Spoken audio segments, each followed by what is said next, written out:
ایک گلہری اور ننھا کتا بہترین دوست تھے۔ اکٹھے کھیلتے، گلہری بہت تیز چھلانگیں لگاتی اور ننھے کتے سے گیم جیت جاتی۔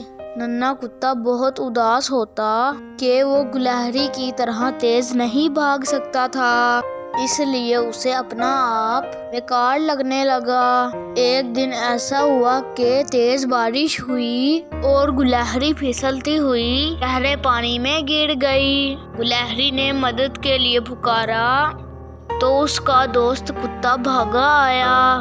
ننھا کتا پانی میں گیا اور گلہری اس کے پیچھے بیٹھ گئی۔ یوں ننھے کتے نے گلہری کو بچا لیا۔ گلہری نے کتے کا شکریہ ادا کیا کہ اس نے اس کی جان بچائی۔ یوں ننھے کتے کو لگا، ہر ایک مخلوق کی ایک اپنی حیثیت ہے، جس طرح اللہ نے جس کو پیدا کیا وہ بہترین ہے۔ اس پیارے سے سبق کے ساتھ اللہ حافظ۔ ویڈیو کو لائک، شیئر اور چینل کو سبسکرائب کرنا نہ بھولیے گا۔